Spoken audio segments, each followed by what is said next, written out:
Well, hello everyone. Welcome to Satsang. I threw that picture up there just for fun. I ran across that picture the other day and thought I'd make a little comparison. That's 50 years later, or 50 years before, however you want to put it. Had a lot more hair. Although I'm very grateful at my age having hair at all, and as you can see, I was quite emaciated. I only weighed 112 pounds. That's because I didn't eat very often, because I was always so high on the weekends, especially on the weekends, that didn't eat well, and I didn't eat often. So I thought you guys might get a kick out of my before and after 50 years later. So I'll take that down now. We can go back to normal. So welcome everybody to Satsang. So good to have you all. I see some questions have already come in about for the day. Marius, is that a photo of you in your younger years? Yep, 50 years ago. That is me. You know, I had my hair short for a while, but since COVID, I just haven't wanted to do the whole mask thing and get a haircut and the mask and the whole deal. So actually, yeah, forget it. And so it's been well over a year now since I've had a haircut, and I think I'm going to keep it. Kind of like it. And at my age, I can do as a damn well please. So at any rate, hello everyone. Welcome again to Satsang. Thank you for being here. I know there are many places you could choose to be at this time on Sunday evening or afternoon, wherever you might be. And yes, it is quite dark here. It's raining. It's raining quite heavily. It's windy. It's noon, but this is Seattle. This is what it's like here. Anyway, as I was saying, there are so many places you could be, but isn't it amazing that wanting to hear the message of the Dharma, to wanting to inquire into your true nature and seek spiritual answers to our everyday problems, it says a lot about you. It says a lot about your spiritual maturity. It says a lot about what has developed in you over many lifetimes to bring one to the point where this kind of message has traction for you. And in some instances may even become the most important thing there is. I know for many of you that's the case. I had to pay for it with a perm. No, never needed that. My hair was very curly. That's very funny. So remember what satsang is about, right? It's just this beautiful term that means communion with the truth or association with truth. Sat being truth, and sang being group, community, association. It's also the root word of sangha, which is a collection of truth seekers. So, as I always want to point out, right? Right now for the next couple hours, I'm sitting at the front of the room answering questions. But the answer always comes from the same place the question arises from. And even though the answer may appear to be coming out of my mouth, it's actually coming from you. As we spiritually mature and begin to recognize that, the sense of the external teacher or guru becomes less and less, and we begin to realize that the teacher is really a reflection of ourselves, and that the grace of truth, the grace of infinite love, simply appears to you in whatever form that you can receive and accept and gain from. But ultimately, all forms fall away, and you find out that it's been you the whole time, the real you. And remember, the spiritual journey isn't about gaining. It's not about acquiring. It's not about knowledge. It's not even about becoming more spiritual or compassionate. It's a realization of the truth of who you are. So the difference between Tibetan or Theravedic Buddhism and Zen Buddhism is in the one it's a progressive path. You're forever growing more subtle, more nuanced, more patient, more compassionate, just more attentive, more capacity for concentration. But the direct path or the instant path, right, is not about growing anything. It's about a realization, the realization of what you have always been. Over time, this sinks in, it's not that a progressive path doesn't happen. Of course, every insight you have improves the quality of your life, the quality of your experience. But the ultimate seeing is not something you grow into. It's something that you disappear out of.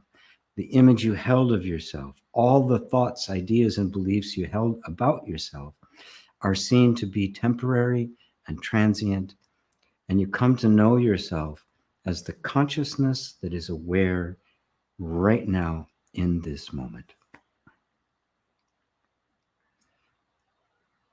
And I like to point directly to it because it's actually already here. The ultimate consciousness, the absolute, the ultimate awakened one is not arrived at. It's actually that one that is hearing my words right now. And it is that one that is speaking them. Now, you are hearing my words, right? Now, you just assume that the you that's hearing the words is this person that was born at a particular time, is a particular gender, a particular attitude about things, has beliefs and associations and a history and the like. But that's the beliefs about that which is actually hearing my words. Now, that which is hearing my words, is that not consciousness? Right? So what is actually conscious of my words? This microphone I have up here, right? That's picking up the sound vibrations, converting it into electronic impulses, sending it through the cord to the mixer, to the computer, to the internet. None of that is actually hearing my words. There's no cognizance, no consciousness. The whole structure of the internet that's transferring this over, simultaneously to thousands of different places simultaneously. Right? None of that's hearing my words. The computer or the phone that you're listening to this on, right? That's not hearing my words. Maybe you got a headset, the earbuds, right? Or the speaker. They're not. How about the eardrum that's vibrating in sympathy? Right? Is that hearing it? No, it doesn't hear. The nerves that are connected to it that translate it back into an electronic impulse, and it goes to the synapses and all the little piece parts in the brain. Right? None of them are hearing my words. Where's the actual point of cognition? Look at any structure in the body and brain, and you cannot find anywhere that's actually cognizing. So what is? Well, that's you. The you that is not in or of the body. The you that is consciousness itself. This is just something to ponder. We're so used to thinking of ourselves in terms of the body and the sound or my experiences and all of that. We don't stop to spend some time with that which is actually having the experience, the point of cognition. And it is being recognized even by scientists, the most honest scientists, that there's no evidence whatsoever for consciousness being a structure of the brain. There's many strictly materialists who believe it must be, because everything is made out of matter. That's their assumption. And yet it remains elusive. And there's something qualitatively different about consciousness than about any other structure of matter in the entire universe. I propose that you look for yourself to determine whether or not it is, or whether or not consciousness exists independently of all of that. And go even further. Consciousness is what you are. Not the body, not the mind, not the contents of consciousness, not experience, not memories, not past, not even past lives, but just the you that is hearing me right now. So once again, thank you all for being here. Wow, questions are already flowing in. Hello, Roberto, Rosario, my two guys in Spain here right away. Noel, AGP, Noel Ryan in Ireland. Just a question for you. If there's only the absolute, not two, then how can there be thoughts coming from somewhere that nobody knows where? Thank you. Yeah, I saw today, I think. I might have seen it, maybe I saw it yesterday, in the private group, in this my private group. So thank you for bringing it here to Satsang. This is a great forum for it. And it's actually less work for me because I'm doing this anyway, right? Look at it this way.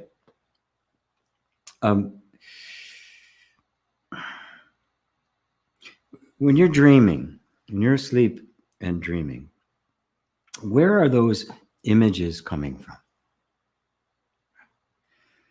They're not being made. There's no act of will or volition. They're not trying to make stuff up, right? They're just happening, right? And what are the dreams? What are those made of? I mean, you're talking with people, you're having experiences, you're having sensual, actual physical experiences. You're having conversations. Now, aren't all of those simply spontaneously arising in you? You're not having an objective experience. They're made of the same substance that you are made of. They are made of you. They are made of consciousness. The absolute refers to the absolute ultimate being prior to any content arising.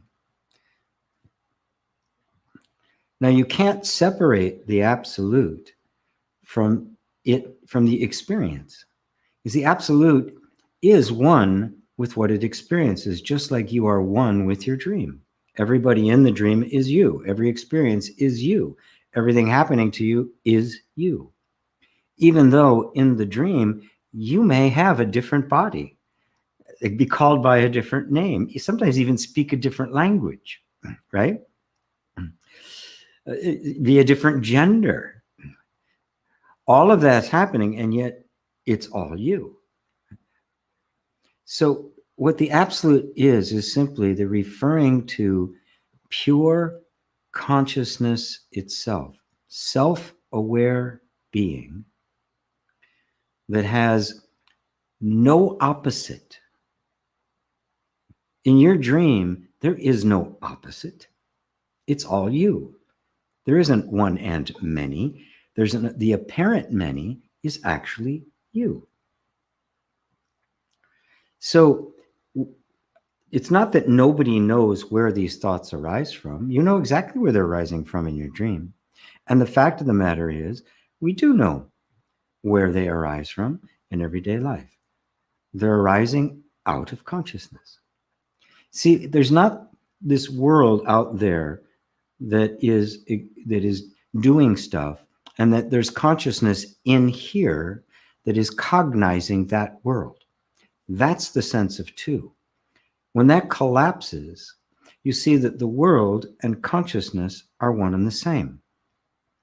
That the world is simply vibrations of consciousness, that the thoughts and images and all experience spontaneously arises in consciousness, plays in consciousness, and then falls back into conscious as pure awareness.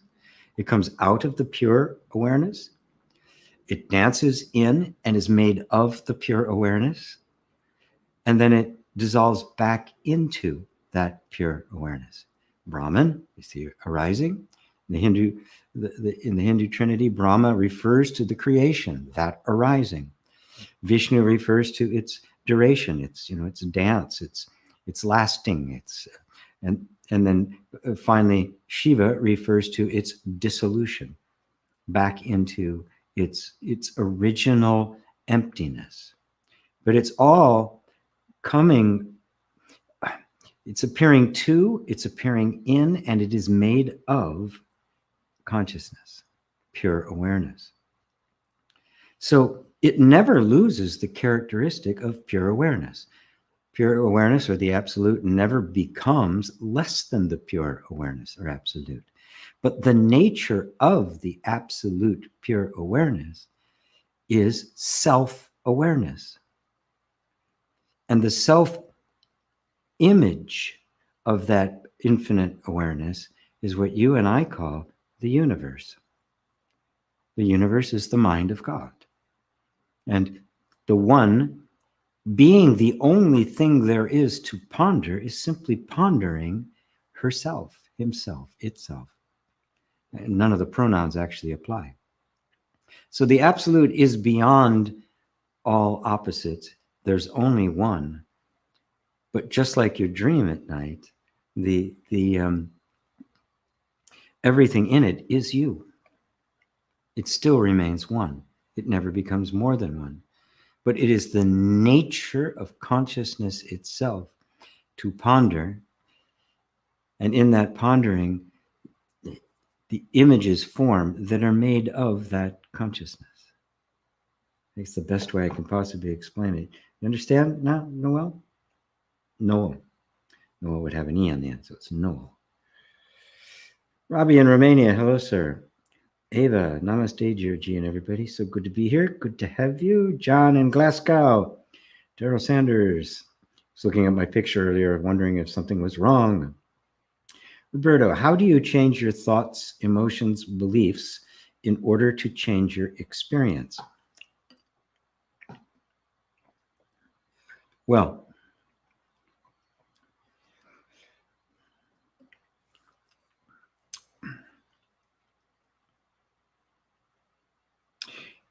look first at your motivation for wanting to change your experience. The only reason anyone would want to change their experience is they don't like it. They don't want it. They want it to be different. In that wanting it to be different, you create a conflict with it. You create a relationship, an antagonistic relationship towards your circumstances. Then you seek any means you can get your hands on to change those. In some instances, it might be the type A take massive action school of thought, right? In which case you're just doing until those pesky circumstances change. You might take more of a metaphysical approach, or the law of attraction, where I'm going to just change my internal vibration. But you'll find trying to change your internal vibration so that your experience changes will be almost impossible, because all you're trying to do now is manipulate your feelings and your inner state in order to get a different result.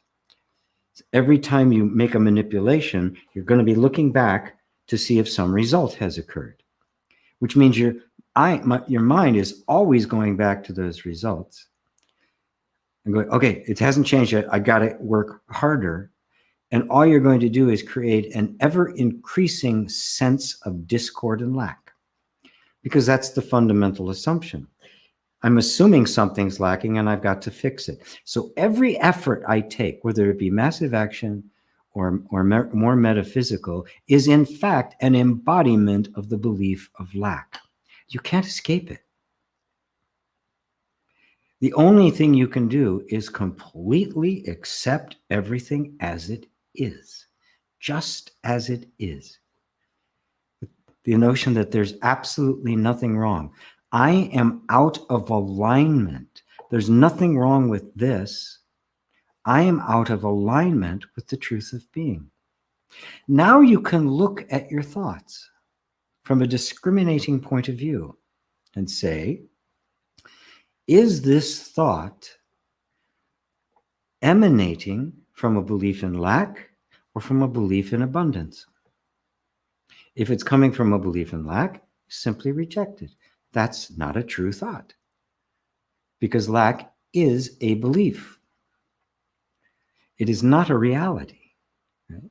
Abundance is the reality, but the substance of that reality is not the physical world. It's the infinite nature of consciousness. That is the substance that makes me say abundance is unlimited. And it is the only reality. And lack is the suppositional opposite of it. I sometimes use the example of a shape, like a triangle, right? And you can envision a triangle as a solid object, or you can envision it in its absence. That is, a triangular shaped hole in the wall. Both are triangles, one in its presence, one in its absence. They're both there, whether you refer to it as present or abundant or absent or lacking. And the difference is simply the eyes through which it's being seen.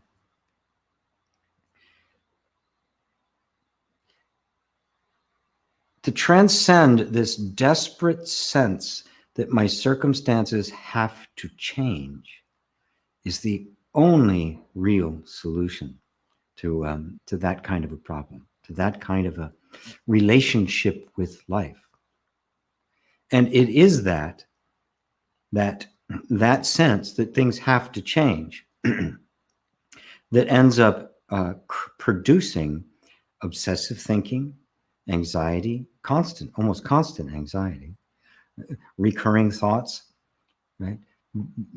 Because it's always this desperate attempt to do the impossible. To change the thinking doesn't mean, okay, get rid of that thought, get rid of that thought. It means to change the underlying structure that is creating the thinking. And the underlying structure creating the thinking is the belief system. And at the essence of the belief system is the one fundamental belief, the belief of who I think I am.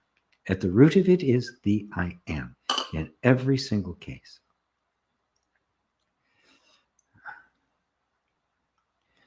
All the different techniques I teach, reconciliation, tapping, meditation, are all an attempt to train you to step out of the habit patterns of thought and into a place that is simply witnessing them.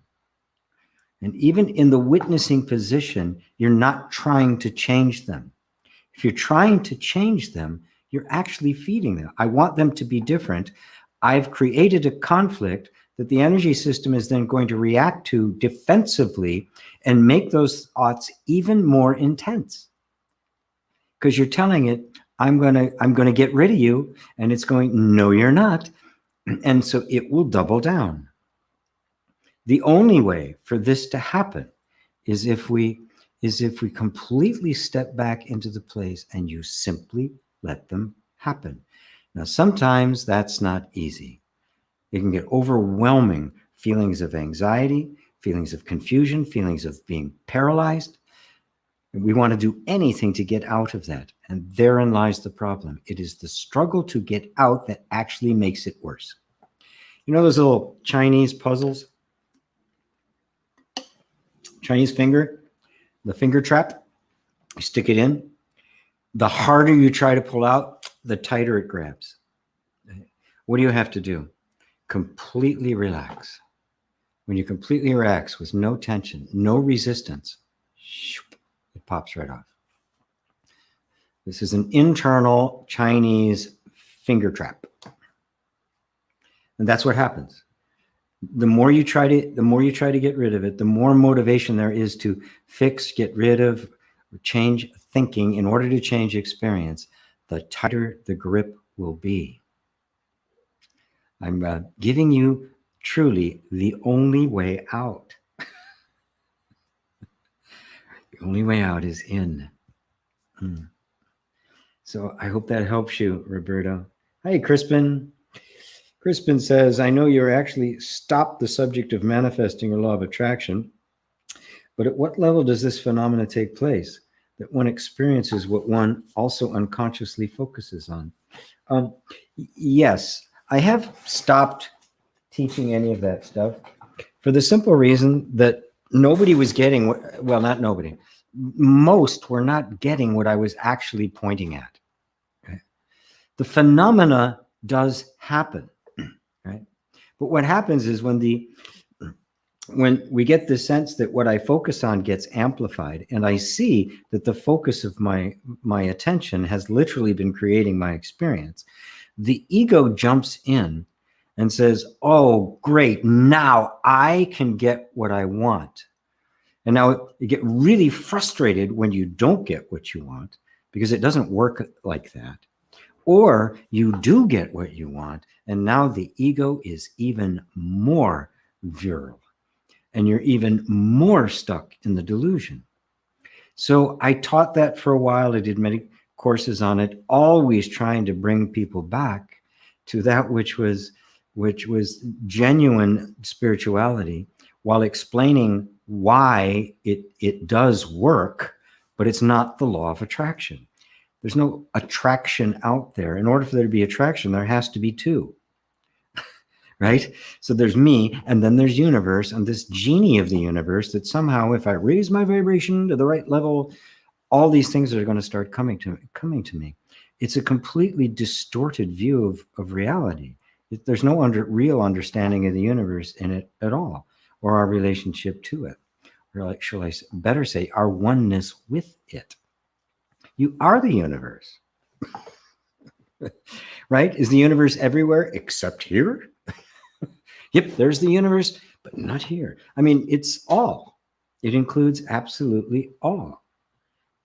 Now, the phenomena of manifestation is happening all the time. That's all there is manifestation. It is not stuff's just kind of chugging along, and then you come along, get a thought, and something gets manifested. The thought itself that then gets manifested is itself a manifestation. It's actually the first appearing, right? And you didn't create it. So if it goes on to manifest something and you pat yourself on the back for what you just made manifest, you've completely missed the boat. You didn't. If that thought had enough energy behind it, then it gets manifested. But you didn't create it, nor did you create the energy of it, nor did you create the manifestation of it. And if that thought just fizzles out and goes nowhere, that's not your doing either. None of this is coming from you. It is coming through you. It is appearing in you. So the manifest world is not a thing that started back here in time. It is being constantly generated in real time. This screen you're looking at me now on right now, the computer screen, it looks like I'm here, doesn't it? And I am moving and the like. But around it, you see a bunch of things that aren't moving, right? So they're just there, right? No, they're not. The appearance of any object, even if it doesn't appear to be changing, is an illusion. Your computer screen is actually regenerating a picture 60 times per second. 60 times a second, those little dots turn on and off, which means it's not there all the time. It is there for 1/60th of a second, and then it's gone. But then it comes back, and it's happening so fast that our eyes perceive it as if something is solidly, consistently there. There's no thing there at all. This is the real nature of manifestation. The universe is the mind of God that is constantly regenerating it, constantly thinking it. And so there's no time. It wasn't created at a moment of time. It is created now, and now, and now, and now.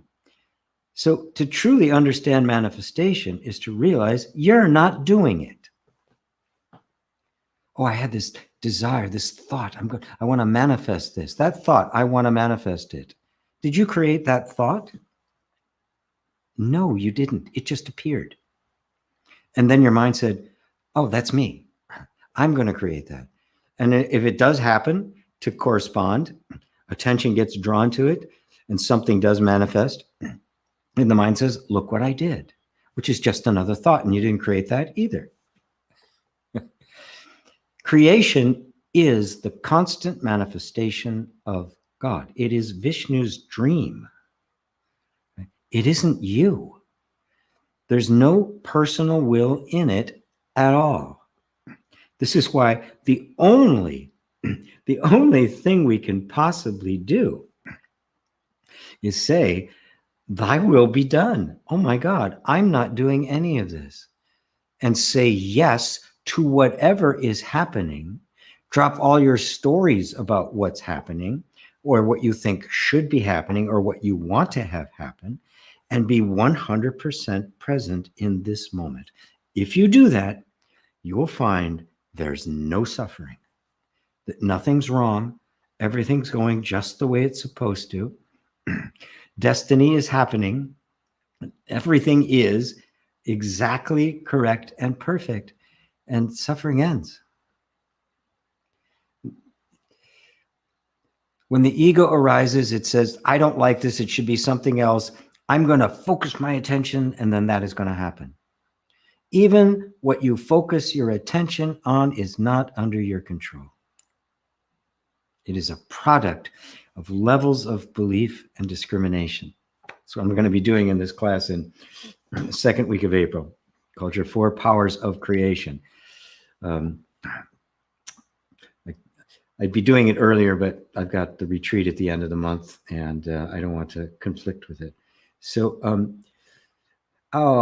I just really want everybody who's interested in the manifestation to go deeper into it. How is it that it actually works? The law of attraction is an inaccurate idea of how it works. The phenomena is real. It is happening, but the law of attraction is an egoic approach to thinking that somehow it's my doing, that I'm the one making it happen. The end result is, what do you see in advertisements for the law of attraction and that sort of thing? It's all about me, what I'm going to get. Money and wealth and perfect relationship, perfect body. For who? For me. For me, it's all me, me, me, me, me. Right? The Secret came out in the year 2006. You know, it became a household word, right? All of a sudden, law of attraction, manifestation, it's like all over the place, right? Great, we got all this stuff. The world's in worse shape than ever. Okay, something's wrong with this picture. I heard Neil Donald Walsh talking about the Secret. You know, the guy who did Conversations with God. He said, "Yeah, it's true." He says, "You know, I watched that whole movie. Not one mention about education or world hunger or You know, income inequality or helping others. Not one word about anything other than me. It's when the ego grabs onto a power it doesn't actually deserve or have and want to use it for its own purposes. If it fails, then you think, oh, I'm not doing it. The law works. It must be my fault, which is actually the best thing that could possibly happen to you, because you have the opportunity now to get out of the ego.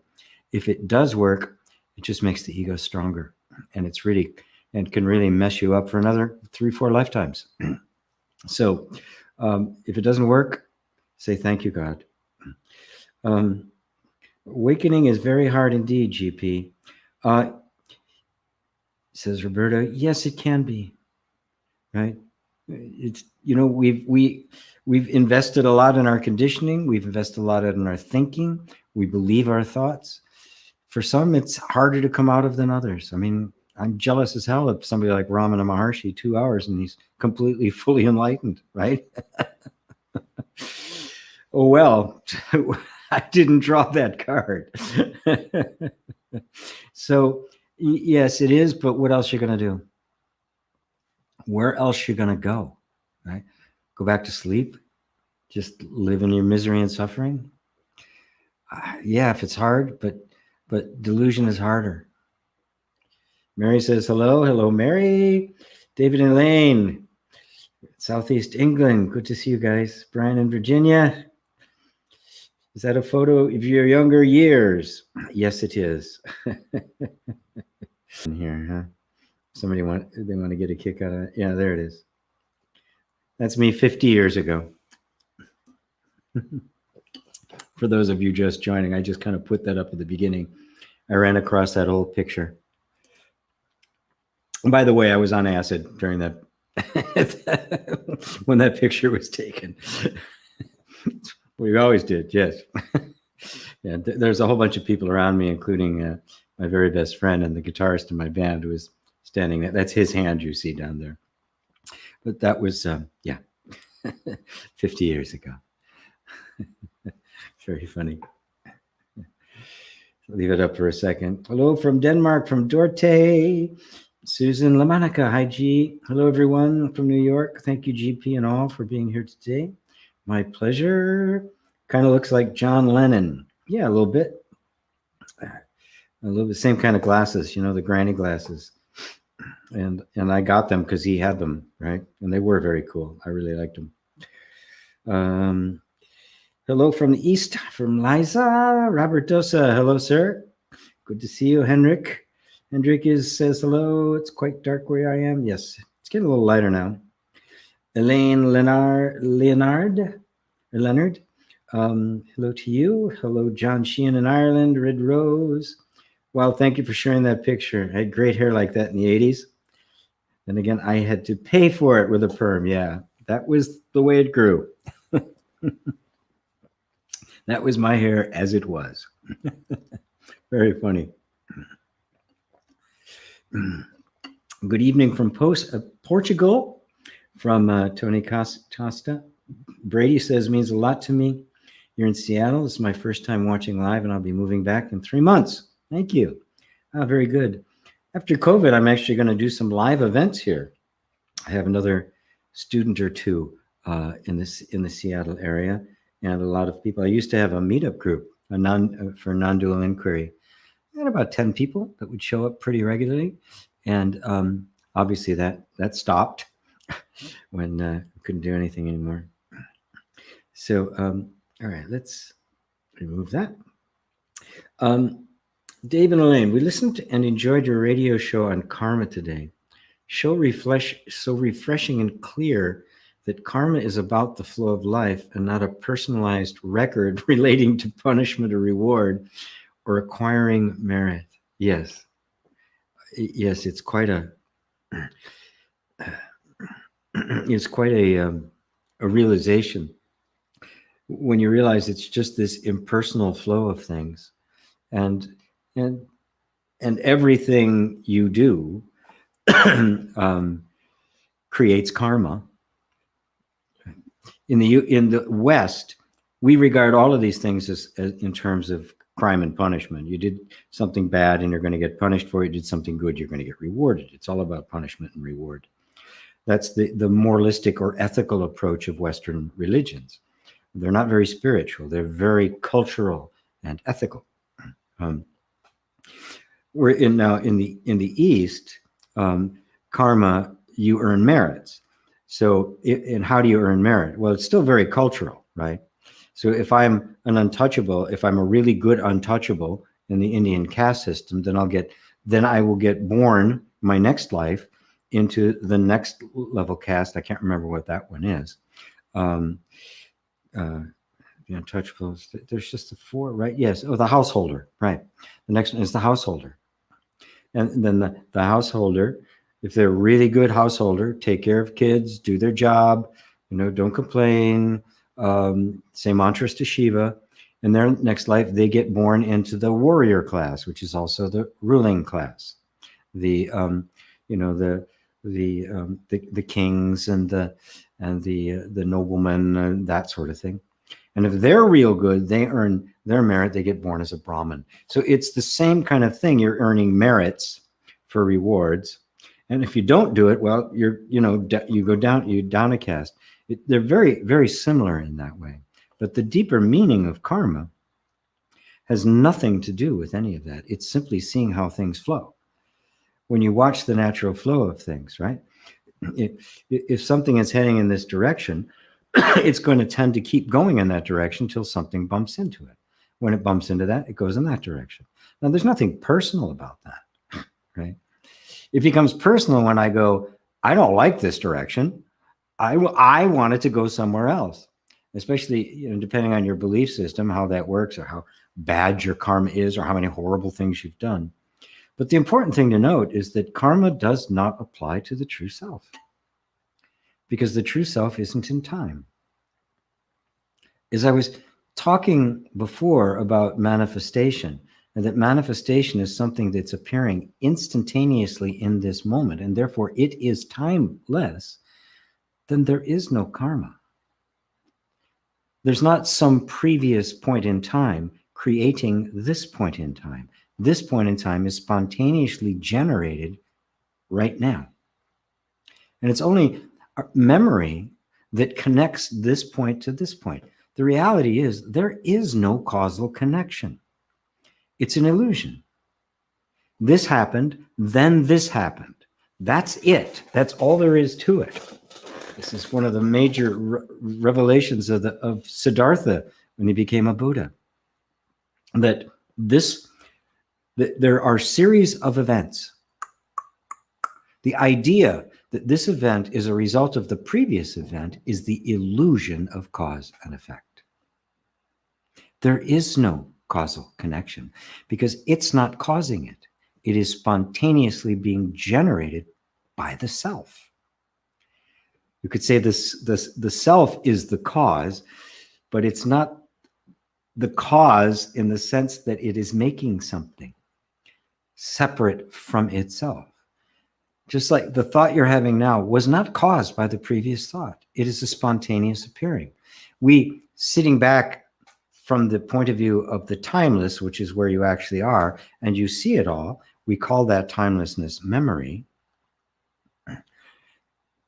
We get this idea that somehow this is happening, that this is causing this, causing this, causing this, causing this, causing this. I always use the example of a movie. You're watching a movie on the screen, right? And somebody is angry at somebody and they hit them in this scene. And we think, oh, that's because of something that guy did in the previous scene, right? Now that's all in the mind. The only reason you're seeing this guy hit him now is because that's the film that went by the projector in that moment. It has nothing to do with what happened before, except that just happened to be what was going through the projector at that time. The storyline, the connection is all in the mind. The movie is all in the mind. None of those things, even right in front of you in the movie, have any connection whatsoever. They are a series of frames. Right? The connection between them is the story, and the story is all here. There is no time. There is no karma. There is no cause and effect. That's something to ponder, isn't it? And I took it more deeply here than I did in the show, simply because it's a show. It's not satsang. So I'm a little bit lighter on the subjects and the way I approach things, because it's, a much wider variety of audience. So thank you for mentioning that. It's such an important topic, because the moment I believe that I am stuck in this position because of karma, I'm stuck in that position, but not because of karma, but because I believe I'm stuck in this position because of karma, and my belief creates the experience I'm having. The fact of the matter is there is no karma, and you're not stuck. It's a belief that I'm stuck, and the power of the self manifests those beliefs. But your power of discrimination can see it as a belief and let it go. It's irrelevant because it's not true. This is the power of discernment or discrimination that we all have. This is what's known as wisdom. And y'all got it. Dale from sunny Massachusetts. Well, good for you. I had sun this morning, but not now. Mike from Wales. Hi, do you think we keep our individuality when we die? Love your channel. Well, did you keep your personality or your individuality from your last life? How about the one before that? How about the one before that? Do you even remember what they were? I mean, you could have been Mike. You could have been a Michelle, right?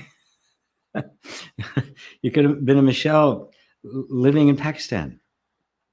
You could have been an elephant, right?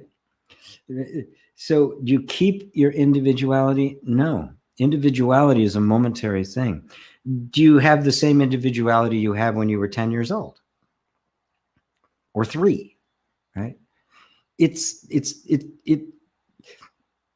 The idea of individuality or a continuity of personhood is part of what I was saying earlier about the idea of time, and that there's some continuity between things and causal connection between things, that something has persisted over time. Nothing has persisted over time. And in fact, when you talk about when we die, you died as I was speaking and were resurrected. Birth and death is not simply the cycle of a life, the cycle of cells, the cycle of the food you eat, the cycle of thinking. Thoughts come into birth and die unbelievably quickly, right? So you have to take a big step back. Individuality is an illusion. It's just an appearance. It's not you.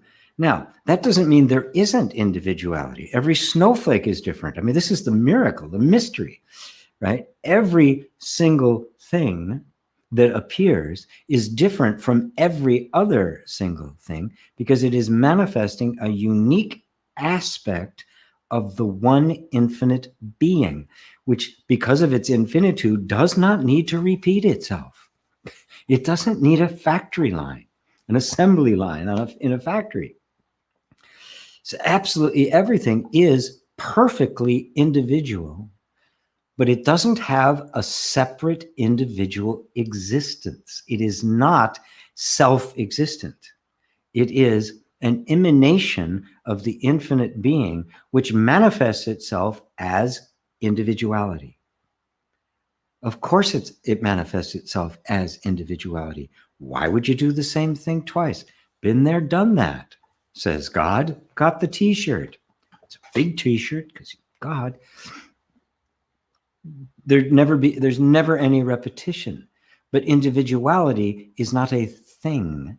It has no consistency. That individuality is part of the manifestation that is taking place every single second. So the individuality is recreated, brand new individual. So you are a brand new individual now. Matter of fact, in the time it took me to say that, you've been 300 million individual things. But you're not the individuality that appears.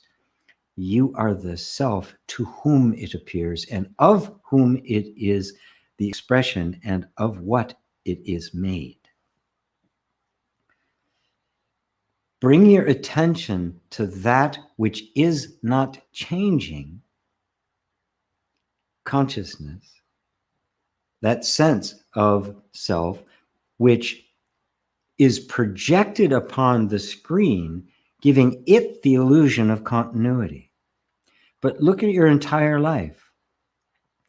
What you have experienced has been changing constantly. How you thought of yourself, what you felt, the shape of your body has all been shifting constantly. But hasn't there been something there that has been aware of it that hasn't changed? We all can feel that, right? You can feel that sense of something here is exactly the same as when I was 3 years old and 10, 15 and onward. That hasn't changed, but that's not an individual. That's the infinite self, manifesting as unlimited numbers and unlimited kinds of absolutely individual forms. But you are the formless self, experiencing individuality, which is never consistent, never stays the same, right?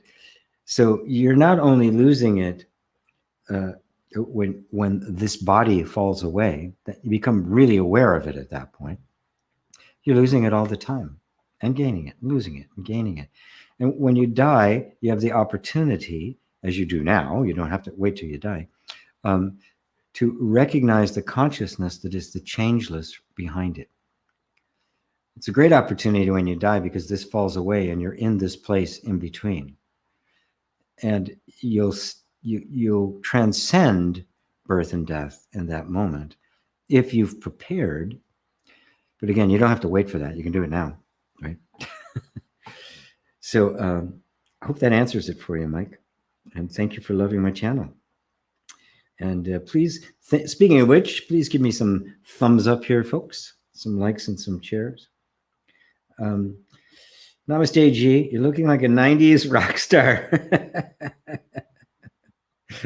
Thank you. Sneritan, thank you. Yeah.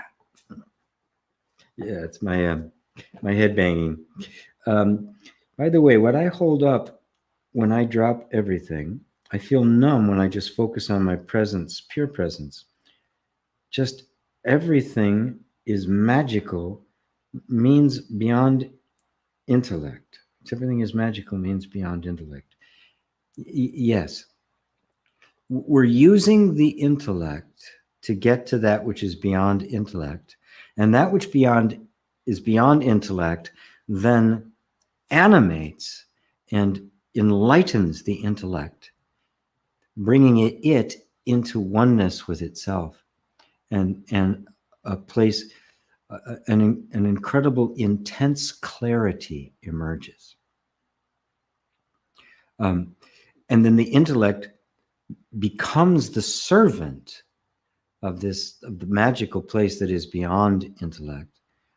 And you become more wise, you become more articulate, you find words you didn't know you had, phrases, metaphors. Suddenly you find yourself not necessarily in the role of a guru or a teacher like that, but you just find that you are able to express yourself in ways that you couldn't before, because the intellect is now serving the true self.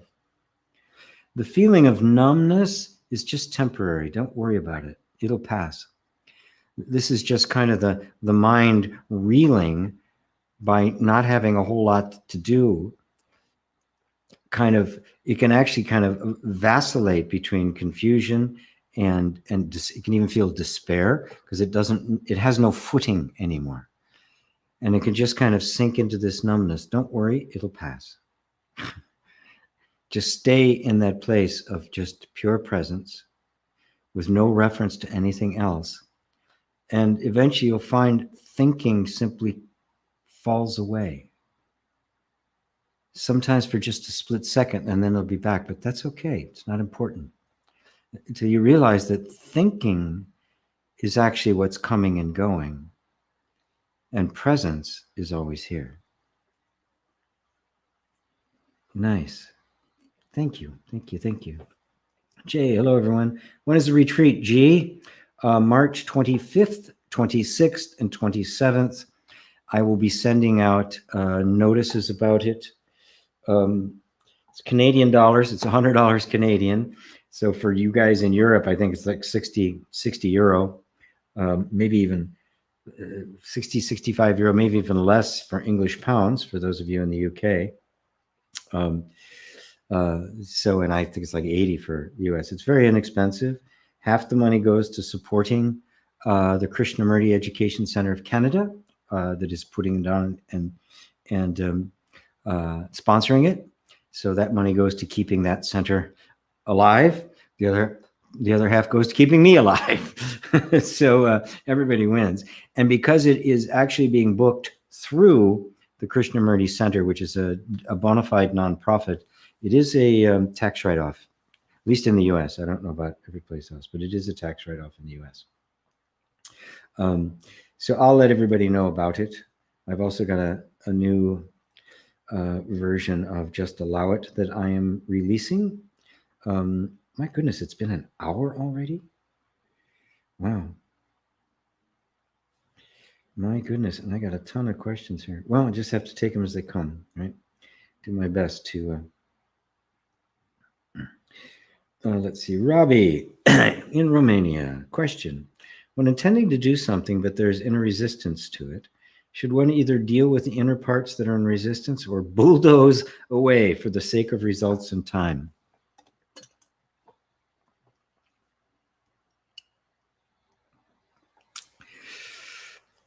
No, the only reason I'm hesitating is, no, you don't want to bulldoze through. I mean, that's to take massive action. You know, it's very arrogant. It's egotistical. It is this sense that I'm just going to force things to be the way I want them, including my own inner world. It is so inwardly violent. And it's, you know, it's the type A personality, get it done kind of thing. And it's a violence towards the tenderness of your own inner system. Now, the only reason I hesitated for a moment before I answered that is because even dealing with the inner resistance, you can see the inner resistance as if it was some kind of an enemy that you have to get rid of, in which case you're not bulldozing your way that way, you're bulldozing your way this way, right? The resistance is coming from a part of you, a part of the nervous system, the safety mechanism, that because of past experience regards whatever it is you're trying to do as dangerous or inappropriate or something that's harmful to you in some way. That's the only reason it's there. There is no resistance to that which is truly good if the energy system understands that it's truly good. And this is the key to inner reconciliation. I call it inner reconciliation, not inner fixing, right? You have to reconcile it. The resistance is not an energy that is trying to mess up your life. It is trying to protect you from a perceived danger. Now, finally finished that. Now, the only way it is going to stop resisting is if it comes to see that it isn't dangerous. You cannot ask the safety mechanism of the body to do anything that will put you into danger. It can't do it. Protecting you, staying safe, is its only reason for being, and it will not stop doing that job. If it regards something as dangerous, you ain't gonna do it. And because it is a very low level function, first chakra kind of thing, it not only controls the way you feel and the way you behave, it controls the world around you. It can make you forget things. It can make people not show up. It can make things disappear, because the entire world around you is that first chakra. We believe we're kind of isolated in this little vessel here. It ain't true. So the safety mechanism is trying to perpetuate this form. That's all it's trying to do. And it says, nope, can't have it. That's dangerous. So you cannot win against it. If you try to bulldoze your way, or you try to force it out of the resistance, what you're doing is creating a conflict. You're trying to make it do what it can't do, and make it stop doing the only thing it knows how to do. So what happens then? You're an enemy. You're a problem. And it will get even stronger. It will dig its heels in. The resistance will get even bigger. You'll find yourself absolutely forgetting stuff and not even knowing why. Well, that's why. You have to reconcile with it. You have to become safe for it. If you create the inner energy of safety, where you are no longer forcing it to your will, trying to make it be something other than what it is, which, by the way, is exactly what happened to you as a child. You were not acceptable to your parents, so they wanted to force you to be something other than what you were. And you learned how to do that, right? You're doing the same thing.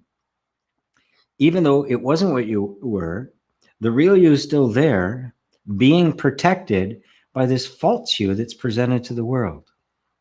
So now, what do you got to do? You got to become safe. You have to be more interested in that feeling of inner reconciling than in the thing that you want. Now, the way you do that is to go to a place that I call the peacemaker. Yeah, we have desires for things. They're not to be denied. But when I want this, and something inside of me is saying no, I turn this into an enemy. This is going on stalemate. You ain't moving. Okay, I have this desire. It's there. And I have this energy that says no. Okay. Come back to a place where you have no vested interest in the outcome. Complete neutrality. The peacemaker. All right, the desire's there. As long as the desire's there, I have to recognize that it is there. But I'm not taking sides. Maybe it is dangerous. Maybe this guy sees something I don't. And it really is protecting me. Maybe there's actually some wisdom in it.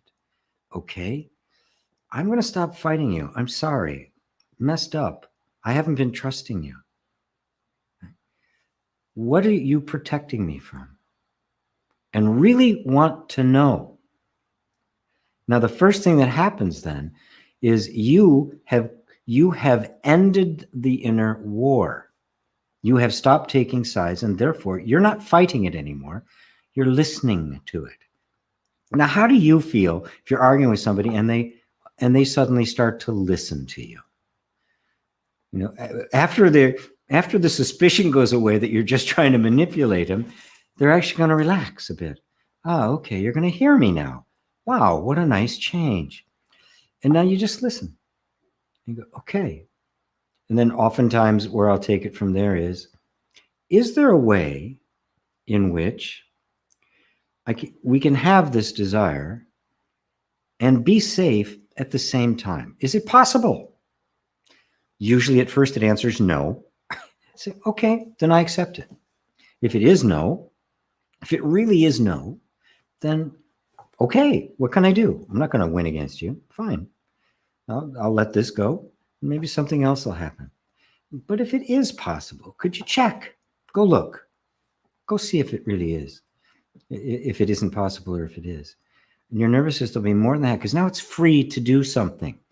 You've taken the war away. You've created an environment of inner safety, which means it can look for itself to see if there really is a danger.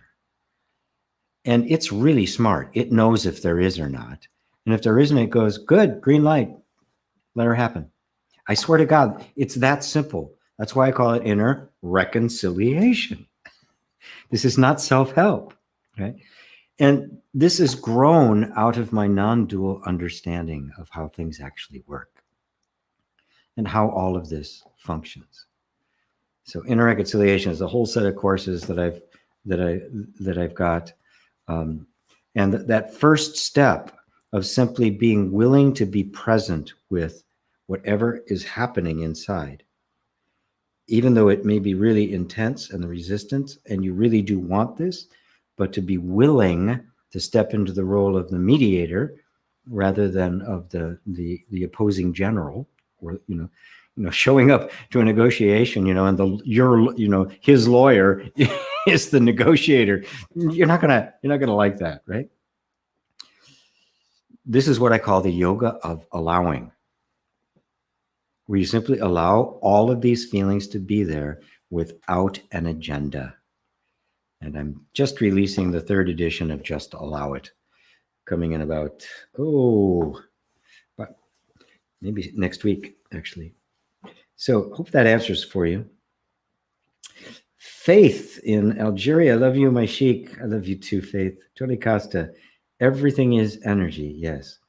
But even energy is a subtle concept. It isn't energy, it's consciousness. Even the idea of energy makes creation something different than the consciousness of creation.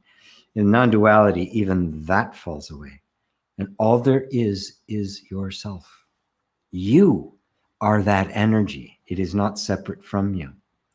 Like space, it is just the most subtle aspect of you, which is beyond all space and time. Dervish, salams from Arizona, Sheik. Dervish, good to see you. Oh, you're in Arizona. I didn't know that. My son is in Tempe, my younger son. Kimberly, this is really cool. Thank you, Kimberly. So glad to have you. David H. Much of the intro talk reminding me of our session last week. Feels good to reconnect. Oh, good to see you, David. Anucha, GP, you look like a cross between a scientist and a rock star in the pic. Oh, well, that was, there, I'll show it again. Well, that's what I was. I was a rock and roll drummer. I started playing when I was 5. I think I did my first gig when I was 12. We played it a long time. There were teen clubs back then, right? It wasn't over 21, and there were even 18 bars where at 18 you could drink beer. And so, yeah, that's what I was. I was a rock and roll drummer. Still love to drum. Still have my hand pan over there. So fun. It is very fun. Rosalind, good vibes. Hello from Paso Robles, California. Tuning in for Om School. Listening while planting the spring garden. Ah, beautiful. Beautiful. Montserrat Angeles y Arcángeles. Angeles. I think I'm saying it correctly. I think that's my best Spanish pronunciation. Unless, of course, it's Italian, then I totally messed up and I apologize. But it's my first time here. Thank you for sharing your knowledge with us, and good afternoon from Los Angeles. Oh, first time here. I always love that. Thank you for telling me that. Any of you who are here for the first time, I really love hearing that. And Kimberly is in Apple Valley, California. Sizvi, hi GP. Alan Watts was an alcoholic, died young because of it. Ramana died simple cancer on his arm. So being enlightened does not help for deterministic life. Well, everybody's going to die of something. Yes, and Alan Watts, as did Trungpa Rinpoche, there's some habits that the body can get into that are very difficult to break, even when you're awake. Nisargadatta died from throat cancer. My own teacher has diabetes. The idea that somehow enlightenment leads to some kind of physical perfection or the power to heal everything is a mistake. We're transcending the body. And yes, physical healing is possible. I used to practice it early on because I thought that was the way, that was the most spiritual thing. I didn't quite really understand all there was about non-duality. So a deterministic life, no. As Nisargadatta put it regarding his enlightenment, I leave my human life to fulfill its destiny. I remain as I am. There's a sense that to just let life flow the way it's going to flow. That's it. Just let it go the way it's going to go. You don't need to interfere with it because it's not you anymore, right? You don't have to, you have to go in and do things. Now, I take care of myself. I was at the gym early this morning. I eat well. I'm a vegetarian, a vegan. Yeah, for the most part, a vegan. There's a few things where I every now and then indulge in a little something, simply because I can feel my body needs it. So I actually take care of the body. Not every awakened being does. Fine, right? I like the way this body feels. I like it feeling healthy, but it's not me. You know, I know at some point it's going to get sick and die. It already looks a whole lot different than it did, as you could see. You know, it isn't works as well as it used to. The mind isn't as sharp and quick as it used to be. What am I supposed to do with all that? Say, oh no, I'm going to transcend all that? No, who cares, right? That's what happens. And if you don't make a big deal out of it, don't see it as some kind of a result of bad thinking. The fact that the enlightened masters all contracted illnesses and died, I think Buddha was dysentery or food poisoning or something like that. There's different versions of his death. But everything, the body's going to die, and it's usually of something, right? So to think that that somehow that's the cure-all for everything that we want to have happen is a mistake. That it is completely deterministic, or that my physical health is a punishment for something that I did.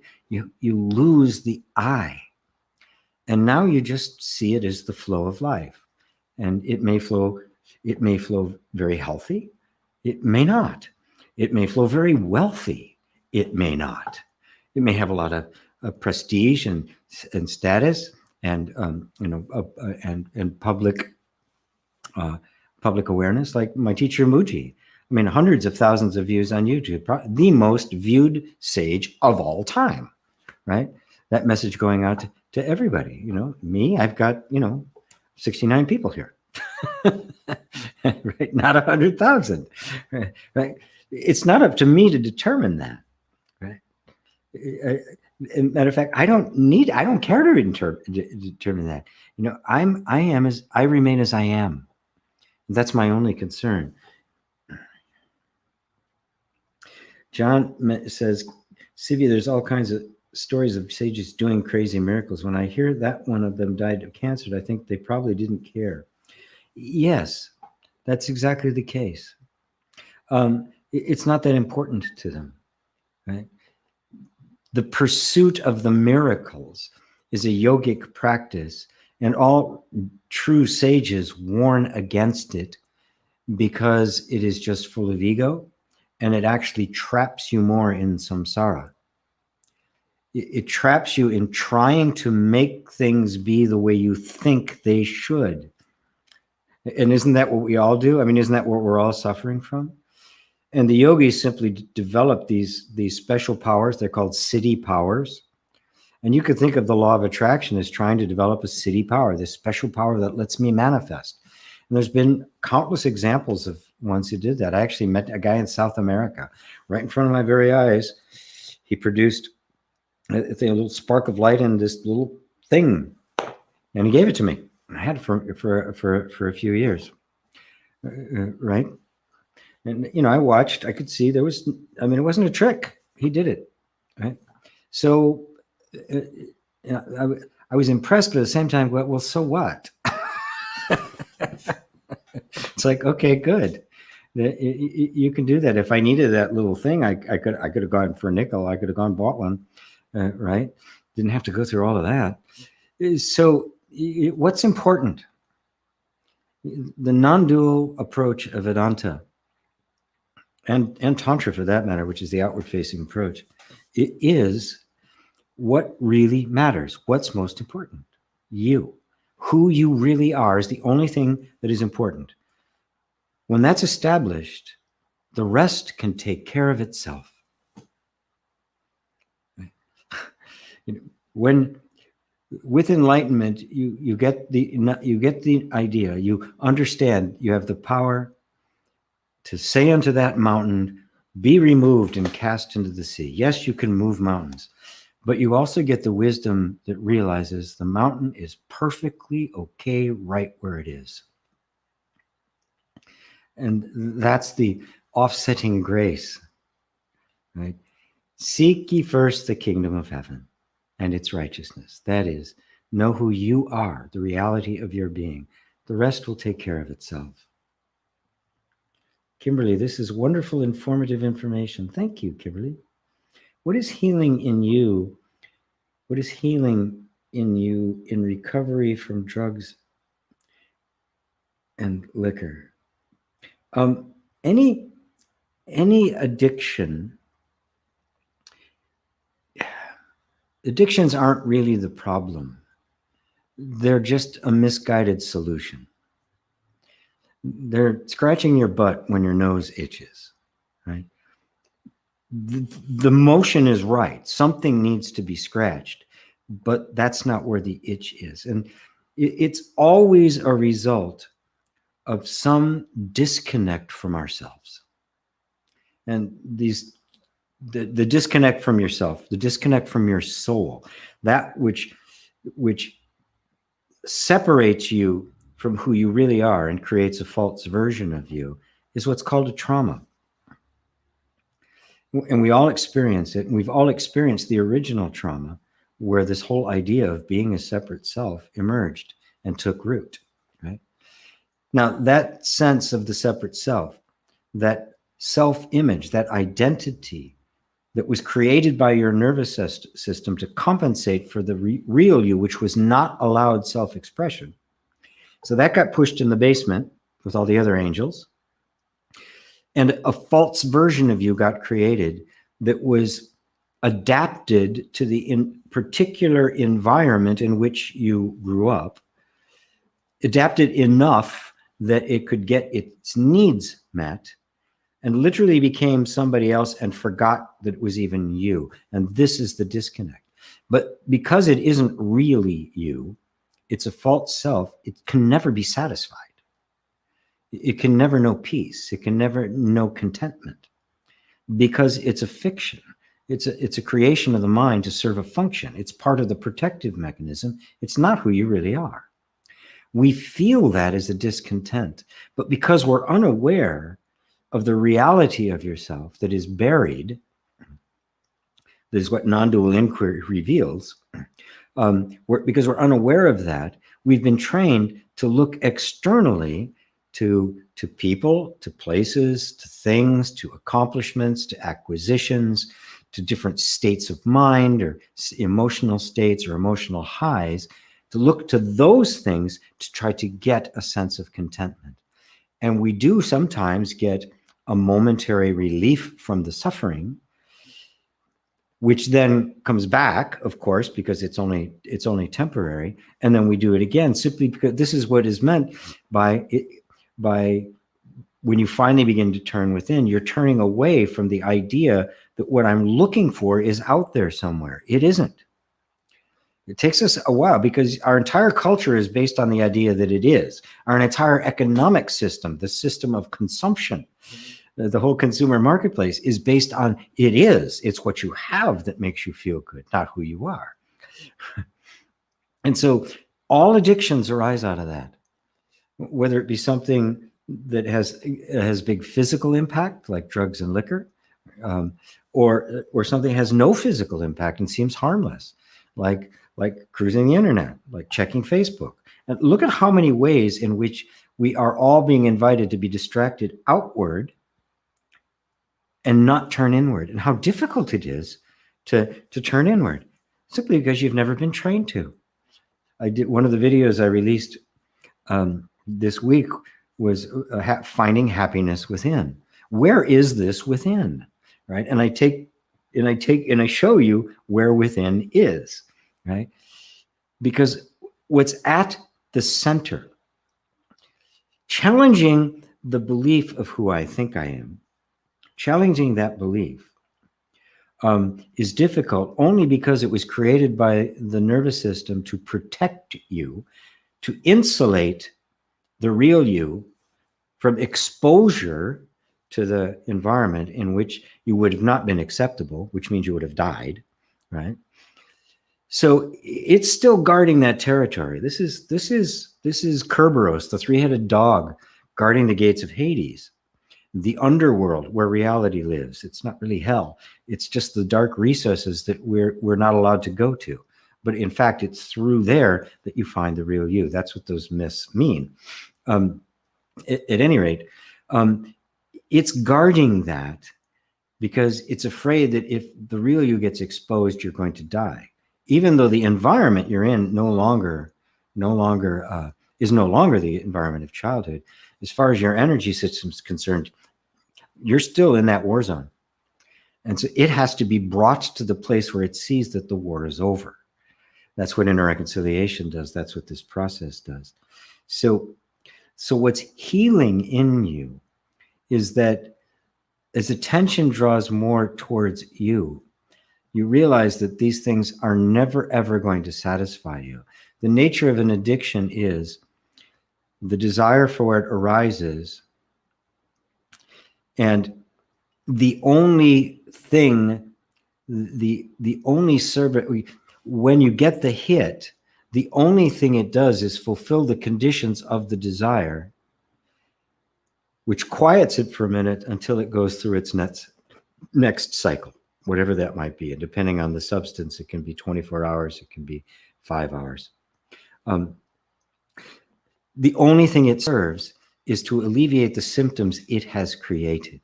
And therefore, it is a spiral. It just sits there and grinds. It doesn't accomplish anything. It's not a progressive spiral where we get better and better. In order to do that, you have to step out of that loop. And sometimes it can be very difficult. Sometimes you need help, right? If you got a really serious drug problem, get help, or alcohol problem, or gambling problem, something that is having really obvious negative impact on your life. Get help, right? Sometimes you can't do the inquiry yet, right? Once there's a little bit of quiet and you get some space, maybe at that point we can, right?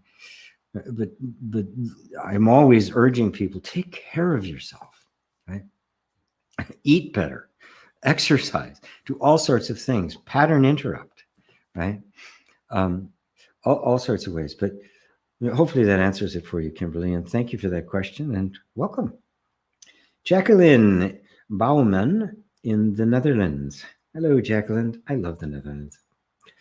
David Lane, how easy or difficult is it to distinguish between a true awakening and where the ego has reinvented itself as an enlightened ego? The difference between the awakened one and the not one who has awakened.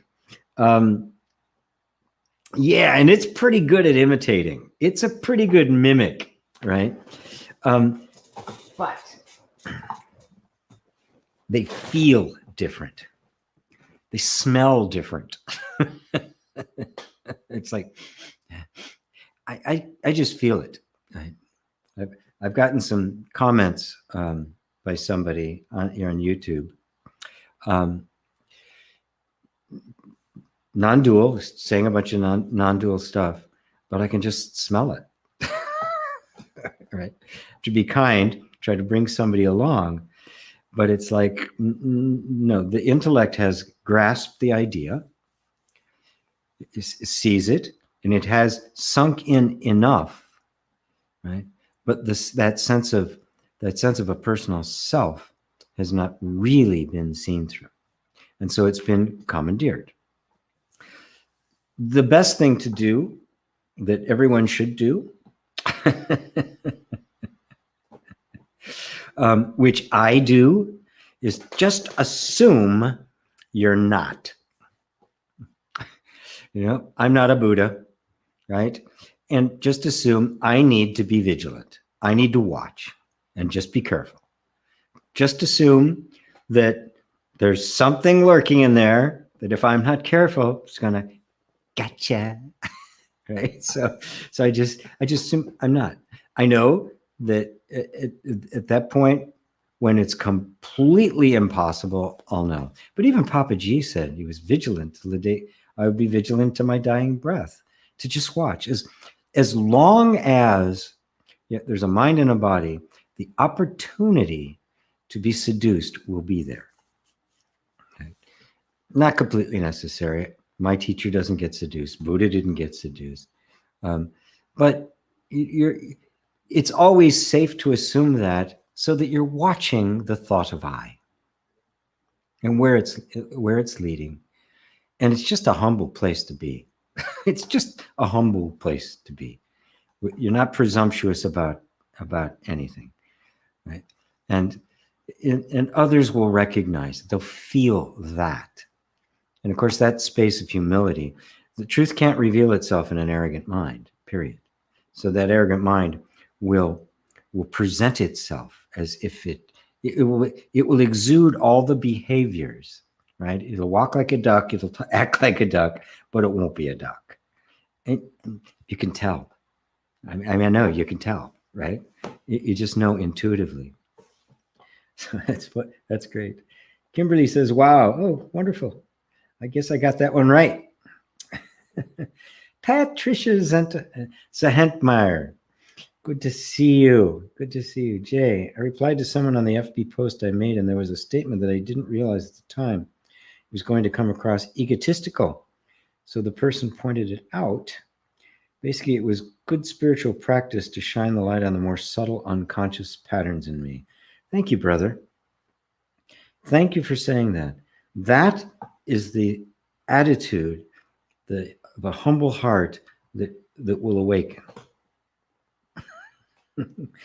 When somebody says, dude, you're full of shit, and you go, ooh, I'm full of shit. Thank you.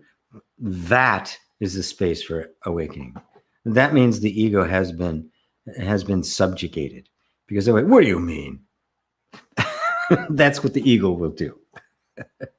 If you feel yourself doing it, you go, oops, okay. I am full of shit. Oh man, I'm full of shit, full of shit. It's a good mantra. It's just good to assume it. Robert Hill, hello, sir. Hey, G. What to do when after massive progress and change, your ego pulls you back into all your old habits by surprise? Gotcha. And all of a sudden, you're at square one again. Winter depression got me. Okay. You're not back at square one. You can't go back to square one. That's not possible. The mind will say that to make you feel as if, oh my God, I'm not getting anywhere, right? But it's just a feeling. It's just a thought. Now, the winter depression coming, right? A lot of people have that. It comes, right? So does that mean you're back at square one? Or is this simply the next layer of stuff that's come up for you to be fully present with, right? Yeah, there's this connection between my nervous system and winter, that when winter happens, my emotions kind of go down, my energy goes down. Okay, fine. Be with it. If it isn't a problem, it won't have any effect on you, and it will dissolve. It is resistance that perpetuates things. When it doesn't matter anymore, whether it's there or not, right? Then it can leave, right? It may not. We can't do these things with the intention of getting circumstances to change or getting our inner state to change. We do it to get to the place where our well-being is independent of circumstance. We become unconditionally peaceful. Now,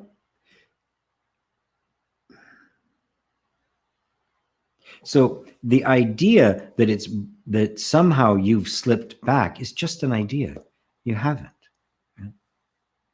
This is simply the next phase for you that is inviting you to go more deeply. That winter depression may be with you for the rest of your life. Does it mean you can't be awake? Absolutely not. Absolutely not. And that's what you have to see. Progress is inevitable. You can't stop it. You're not that powerful. When it's your time to wake up, it's your time. You can't stop God, right? That's the height of arrogance and stupidity. People, can I get in the way of my awakening? How can you? That you doesn't even exist. How can you get in the way of it? You don't have that power. This is the great surrender. My God, I'm not doing any of this.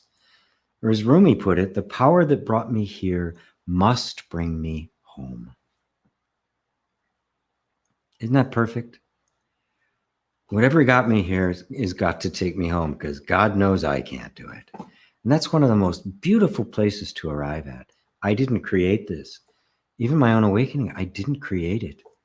That night on the bridge 50 years ago, almost 50 years to the day in a couple of months, 50 years ago, I didn't plan on that. I didn't have that on my vision board. I was just a drugged out rock and roll drummer. Something intervened. I didn't even ask for it. And I didn't even know what the hell had happened after it did. It took me years to come to understand it. So you are not doing your own awakening. You're participating. You seem like you're cooperating, but even that's a bit of an illusion. You're in the river. The river's taking you to the ocean. You're going to go willingly or kicking and screaming, but you're going to go. You might as well just relax and enjoy the trip. And everything that comes along with it, every moment that arises, everything that comes up that looks like, this is a problem, it isn't. As they say in Zen, there is no obstacle on your path. The obstacle is the path. Oh, this is yet another place where I have misidentified myself with the false sense of self. Thank you for showing me this. I am now even more free. And I set it free to be whatever it needs to be. We're under depression, no under depression, fine. I leave my human life to fulfill its destiny. I remain as I am. Thank you, Robert. Beautiful. There's nothing wrong with you, my friend. There's nothing wrong with you. GP, teachers always say there is no other. Others. So that means there is no other than me. Meaning this world and everyone is an illusion. Even your teaching right now, is it all part of the dream to awaken me, the individual? I'm slow to talk like that because a lot of teachers will say there are no others, right? They'll also say, so there's nothing to do, there's no one to know, there's nothing to know, nothing matters. And in one level, it's true, but if that information is presented prematurely, it can be confusing, it can be disorienting, it can make you feel as though life has no meaning.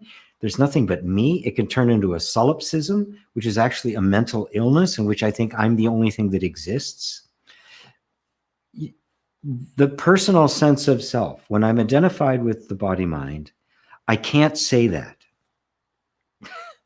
And if I do, it'll be wrong.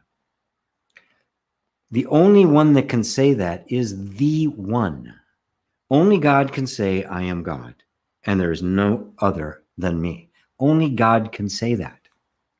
So until you have realized your oneness with God, oneness with the all and the only, that phrase isn't true. When you come to see that, you find it's not that there are no others. Like there's the sense of me as one and nothing, right? The whole sense of oneness disappears. It's not there's nobody else. It's everyone else is me. It is one very big, very happy family. And the essence of it is love. Love is one, right?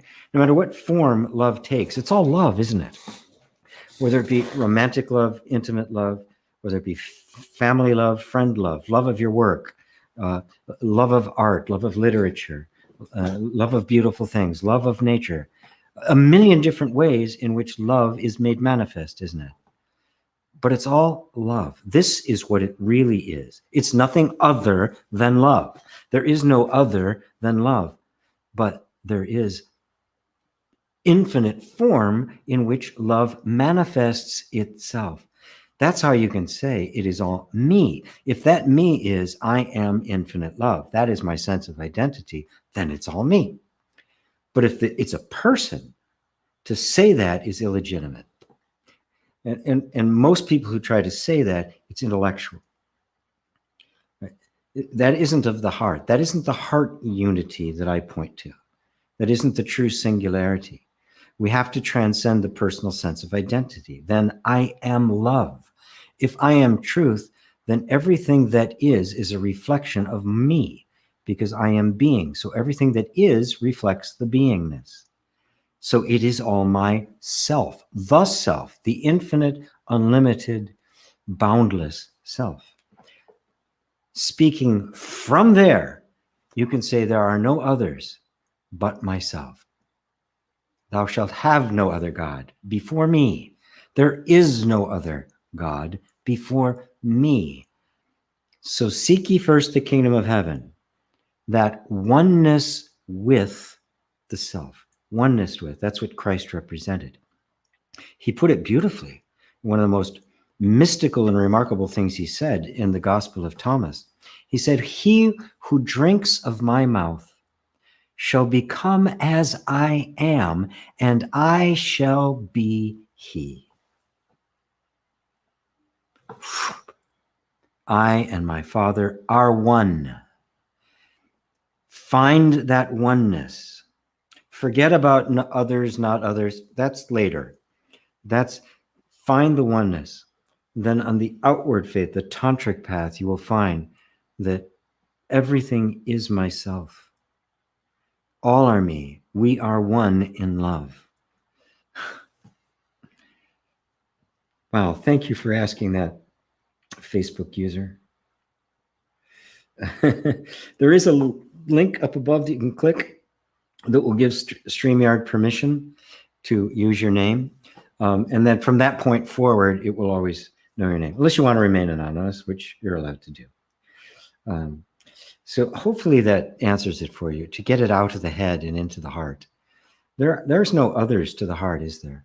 Love doesn't have preferences, right? It has all sorts of different forms, different experiences, but it's all love. That's the real meaning behind it. So don't worry about the illusory part of it. That'll all fall away. I know that. Never could really wrap my head around it. I'm a believer. Awesome. Trippy. What band? Oh, I played in a lot of bands. Probably the one that gained the most notoriety that nobody ever heard of was called The Dead Toad. It was all original. It was most fun in the world. Emotional energy. Jonas. Hello. Namaste, brothers and sisters from Sweden. Good to see you. Alexander and Alexandra. Gorgeous Monterey. Amir Guri. Hi, G. What are some limiting beliefs? Why are some limiting beliefs more challenging than others to let go of? I have had an underlying sense of being a loser for a long time. I know it to be a false idea, but I still feel it. Let's see.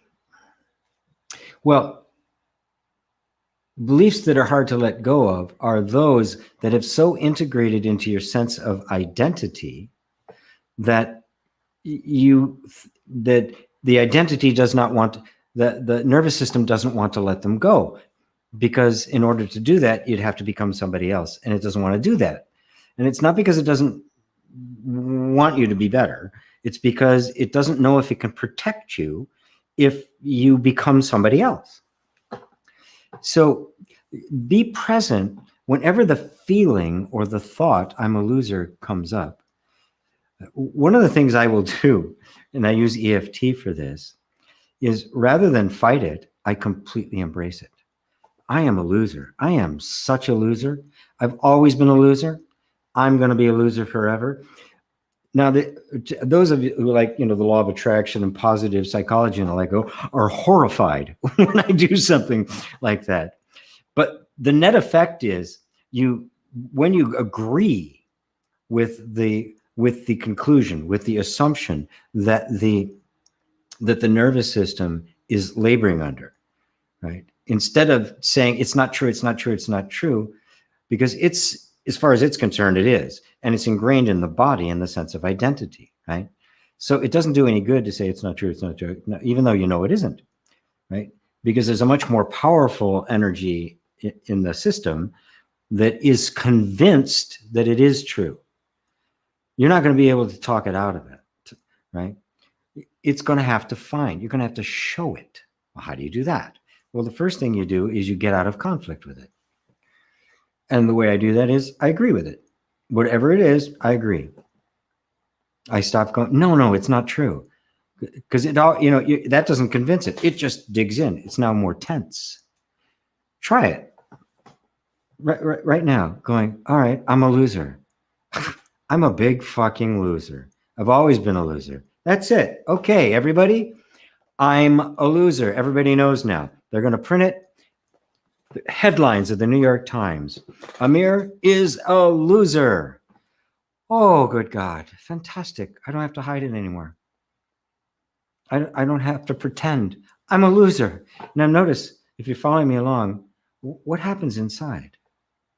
There's a sense of relief.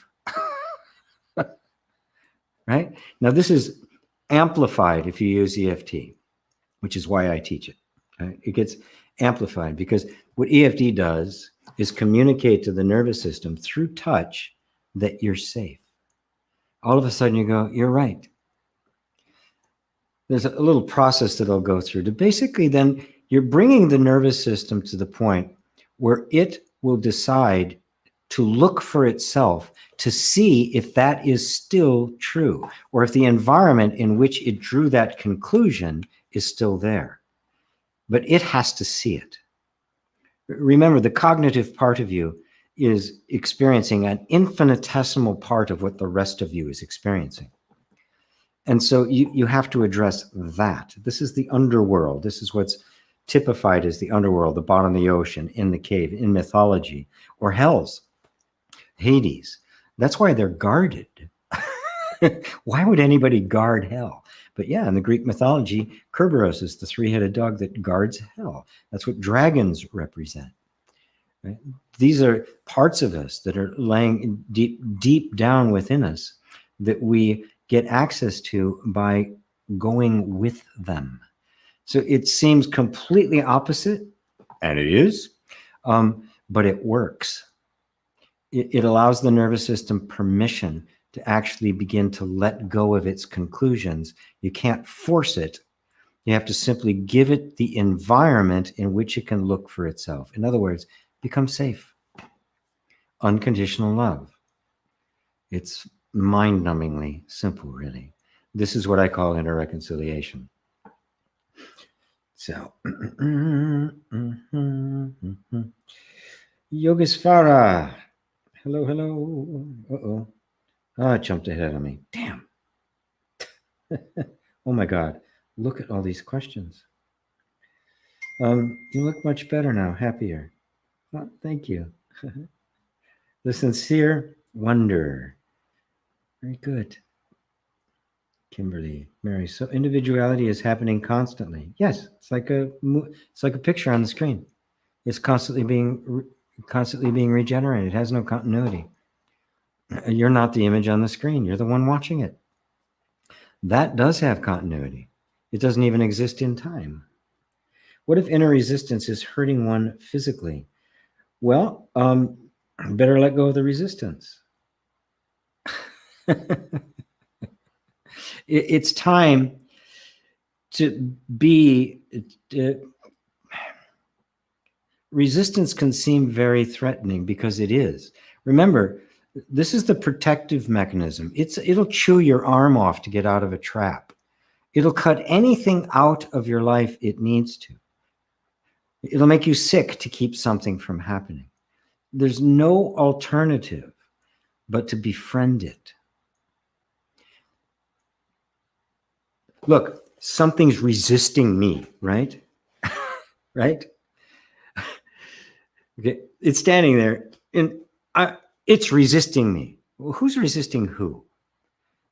This requires two. If you drop your resistance to resistance, what does it have to resist? Okay. It takes two. It's resisting me. Well, what are you holding on to that it's resisting? Let go. You're sorry. I'm sorry. I'm on your side. Whatever you need. I love you. Thank you. As we're doing in the EFT training. Yogisvara, gee, could you make some EFT about inner child self-hatred? Whew, I'll add it to the list. My God, my list is growing. Hello, Coco. Good morning from Melbourne, Australia. It's Monday morning in Australia already. Brian, I've needed every bit of this today. Namaste, my greatest mentor. Namaste, Brian. Robbie, thank you for answering, GP. I've been doing practice of allowing after just thinking about it and seeing that the inner world is also included in the allowing process as well. It all starts inward. The more you allow what you're feeling to be there, the more equanimous you become with the rest of the world. Things just don't bother you anymore. Rarely does something bother me, right? You know, every now and then I'll run into something where I'm totally powerless. I don't feel it doesn't feel just, and there's nothing I can do about it. I'll go inside, right? And just, I get it. Guess what? In this moment, I am powerless. Just total acceptance of the powerlessness in the moment. And sometimes the circumstance will improve. Sometimes it won't. Sometimes it improves a little, not much as I think it should. That recently happened on this apartment. And there was a lot of tension there for a bit. And I thought, okay, let it be there. I practice this stuff, folks. I just don't preach it. I actually practice it. So I can attest, it actually does work.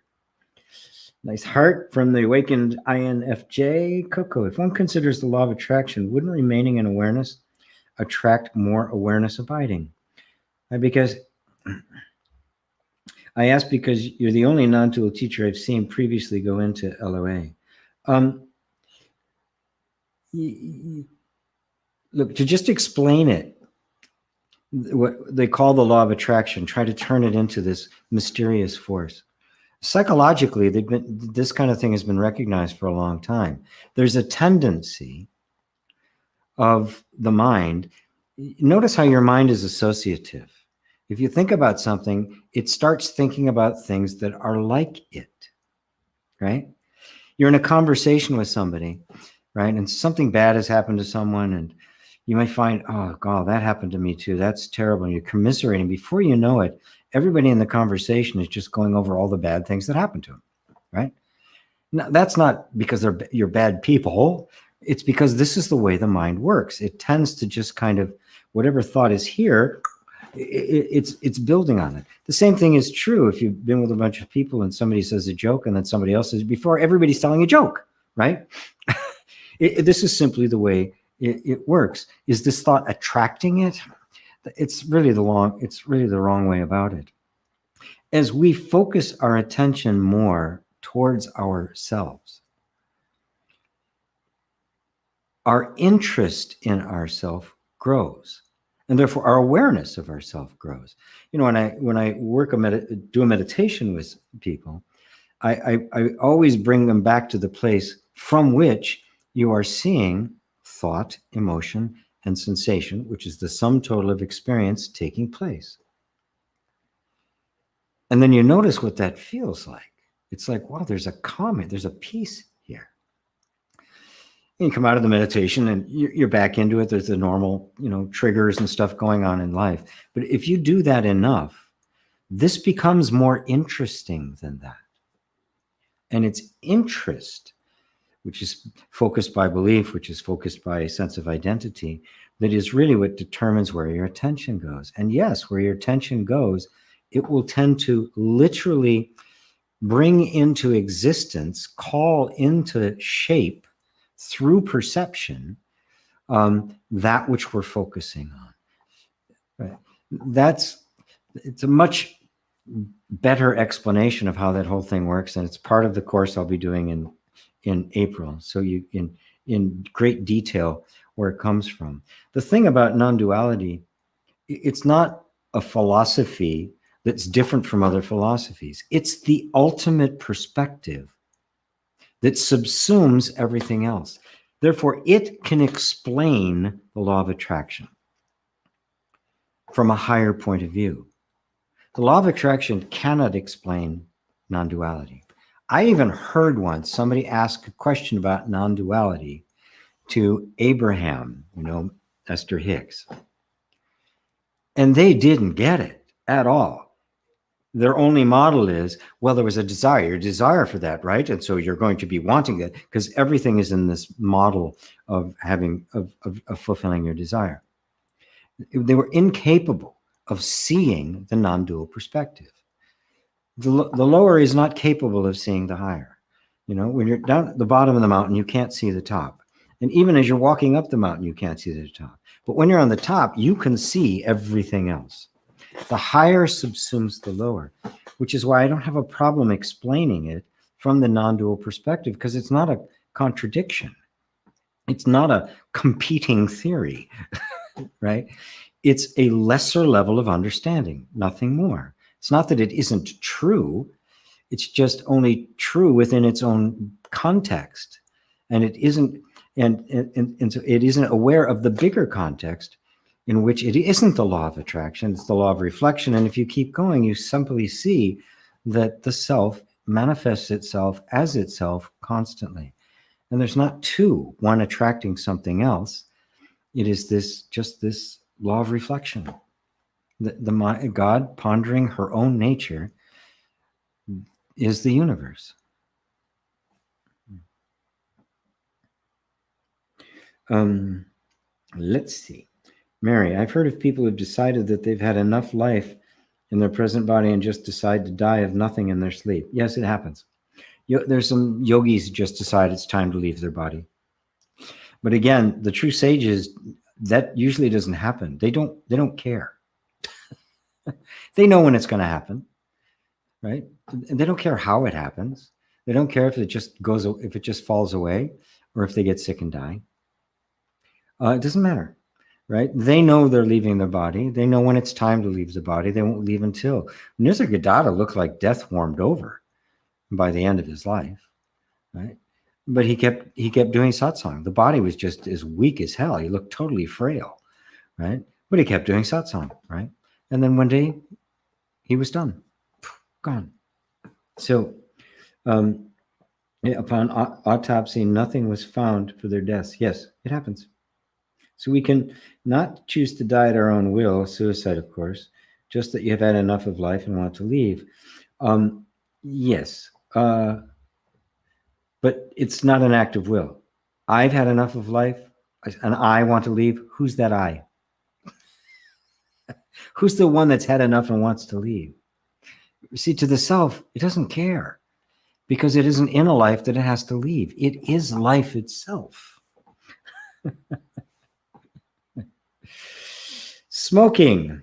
Joanne says, yours is smoking, your addiction. I get it. Yeah. Love yourself, right? Really, really love yourself. Notice that underneath, every time you want to light a cigarette, you hate yourself, don't you? Let that go first. Forget about the smoking. Everybody's got addictions. I don't care who you are. They come with the territory. And we live in a world that is trying to get you addicted. And the biggest addiction of all, thinking.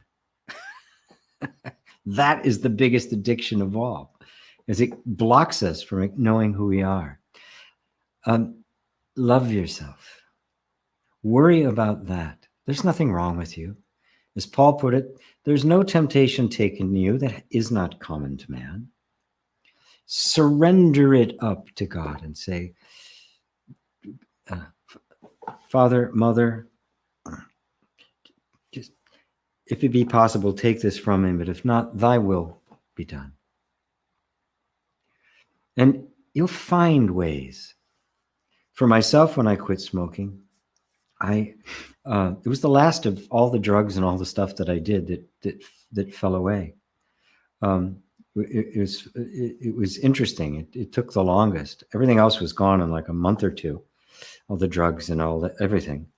That took more like about 5-6 months. And what I did is I knew I didn't want to, so I would just, whenever I wanted a cigarette, I'd do something else. Now I know they have a word for it. It's called pattern interrupt. I would just do something else. I practiced my drums. I would take a walk. I would read something. The more physical it was, the more distracted. I'd clean a drawer. I'd do the dishes. I'd give myself something to do. I actually got down to the point where it was only one a day, and I just couldn't give that one up. It was like my reward, right? Yay, at the end of the day, it's about 9:00 at night. I sit down, packing my lighter to have my last. And I just remember that one day sitting there looking at it going, do I really want this?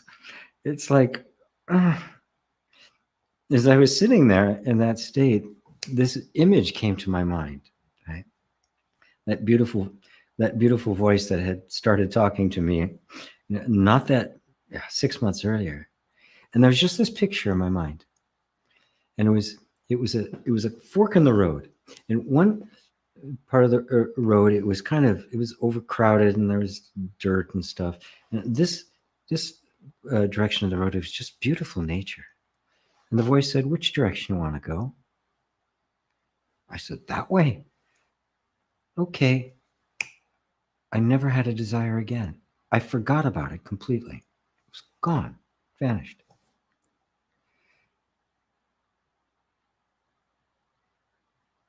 I want you to feel that what had happened to me 6 months earlier. For the first time in my life, I felt loved, really loved. That was my night on the bridge. That was quite a revelation. That night I became spiritual. Prior to that, I had no interest. That feeling of being loved is what made the transformation take place. So all the feelings you have about yourself because you're smoking, those we can let go of. Even if the smoking is still there, right? Let it be there for now. Just be present with your own sense of love. Find that love for you, which is the nature of the universe itself. You'll find there are nothing but thoughts of condemnation and judgment. You shouldn't be there. You shouldn't do that. Right? Those are all the inner accusers. Right? You know that the famous story of Christ when the woman was brought to him to be stoned to death. That was the punishment under the law for a woman taken in adultery. She was an adulteress and was taken in the very act. Yep. She was actually screwing some guy. So she needed to be stoned to death. Now, interestingly enough, the guy, I guess he went home. I have, right? But sorry, ladies, that's the way it was. So anyway, but they wanted to use it as an opportunity to try to trick him into seeing if he'd break the law. because he couldn't say, no, don't do it. That would be against the law. Then they'd stone him too. So he very cleverly, without even looking up, they said, she was taken in adultery. She's supposed to stone to death. What do you say?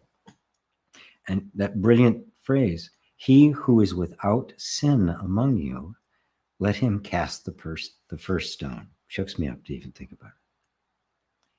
Well, no good self-respecting Jew would claim that they have never sinned.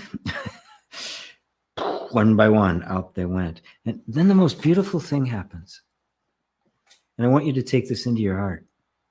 All of those accusing thoughts, how terrible you are and how horrible you shouldn't be doing this. And Jesus says to her, where are your accusers? She says, they've all gone, Lord. He said, neither do I accuse you. Go, sin no more.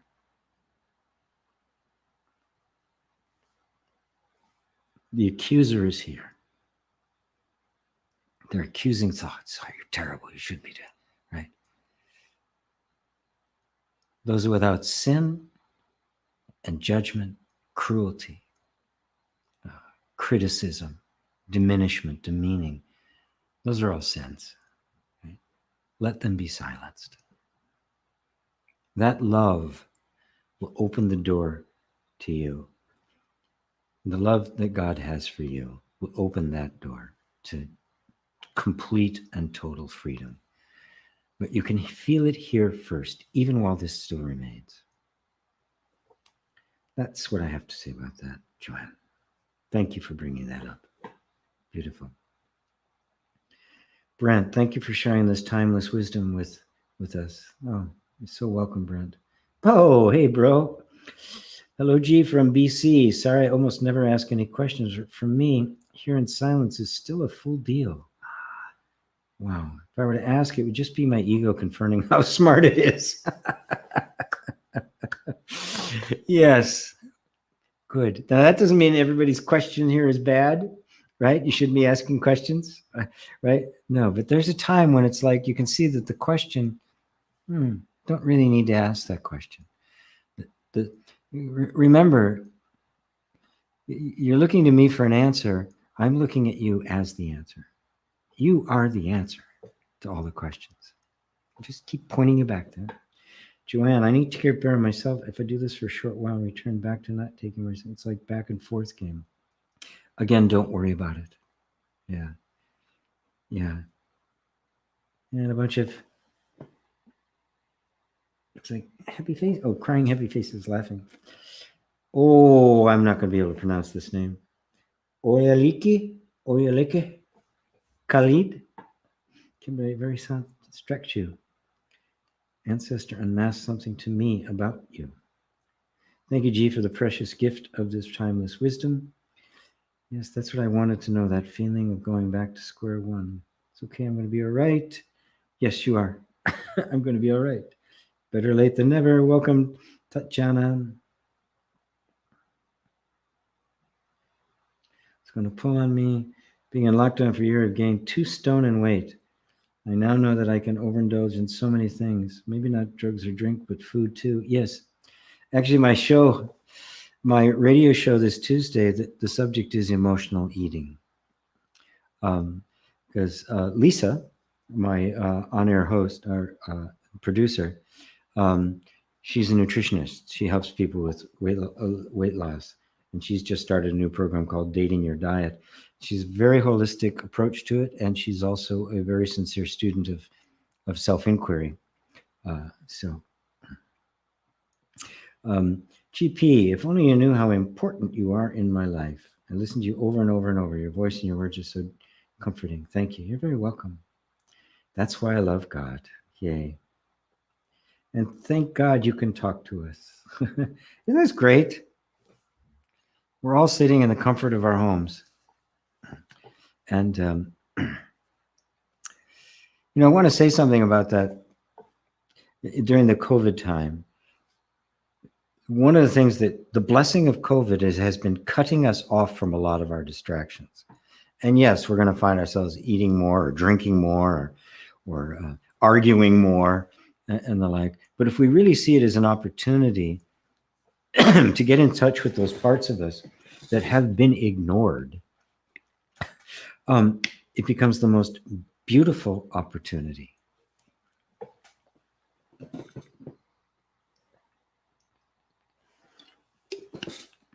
And then we can get together once a week or maybe more often and share it across the entire world.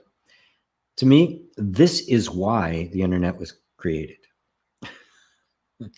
It wasn't to sell shit. It was for this kind of communion to take place. Beautiful love and compassion expression. Hi, Argavan. Beautiful love and compassion expression of God. I love because I am love. Yes. Makes me cry with joy. Beautiful, beautiful, beautiful. Robert Hill, thank you, GP. Some rain fell in my eye. Thank you so much. You're so welcome. Oops. So cool, because yours and Evan's trainings are much preferred to others, but that's a personal human comparison, and it's only me. We're drawn to that which resonates most with us, most to us. I mean, that's why Evan was drawn to me. It resonated with him, and he's been my student now for probably 10 years. My senior student, he also helps me with teaching. So, the teacher takes the form that's the most relevant and resonant with you. So that that's just part of the grace of God, the love of God, to appear to you in a way that you can understand it. It's all God. Sorry, but that tapping phrase was so funny, isn't it? It's supposed to be. There's no obstacle on your path. The obstacle is the path. Thanks for y'all, GP. You're welcome, Sophia. Lisa, Coco, amazing. Thanks, GP. You're welcome. Thank you for this pleasure of just being here, listening. Thank you, Ava, my beloved in Poland. Totally get that. Same for me, G, you're a true master. You always bring it back to what's real, the genuine red pill truth. That'd be a good name for a cider, Red Pill Truth. Yeah. Maybe it'll be, if I ever start another business, I'll call it that. Beautiful. Hi, G. Thanks. Didn't ask any questions, said Ali, but we're answered as listening. Kimberly, thank you for your expression of life. Well, that's it. I got through the queue. I didn't think I was going to. A lot of comments. So as we bring it to a close for this week, boy, that really was touching. I want to thank you all, really, for being so open and honest and sharing. This really is a safe place. I invite you all into the private group that I have on Facebook. This is obviously a public forum. This does get broadcast into my private group, which I just started doing this week. But it's on YouTube. It's open to anybody. It's open to anybody to come and ask questions, as well as, of course, it's on the Enlightened World Network, which I neglected to say thank you to, because they're a sponsor, right? They willingly put me on to their channel, and that's her business. She has all sorts of different channels with people doing podcasts and video casts and things like that, and so she has invited me to sponsoring me to have the carrying satsang, and I'm very, very grateful to that. So just to say that I'm just really so grateful to all of you, your willingness to show up and just really be open. It's what the world needs. We don't need to hide from each other. We're all in this together. We are all in the same place. Right? We are all struggling with the same things. We're all struggling with things that humans struggle with. We are all bozos on this bus. And so to really come to that in your heart is such an opening. And it's that opening of the heart that prepares you to sit at the feet of the Guru and to hear the words of the Dharma to let them sink in and allow them to do the work that they will do in transforming you. So, Evelyn, thank you so much. I'm new to your teaching and getting so much truth and peace from what you are saying. Beautiful. Thank you for being here. Thank you all. Thank you for letting me know, the people who are new. I really love to hear that. I have a whole range of folks here, and I try to speak to every different level. So many of you, maybe the first time you've encountered non-dual inquiry. I hope I'm making it very simple and very approachable for you. It's not nearly as arcane and esoteric as many people make it out to be. So anyway, my dear friends, thank you so much for being here. Till next time, namaste.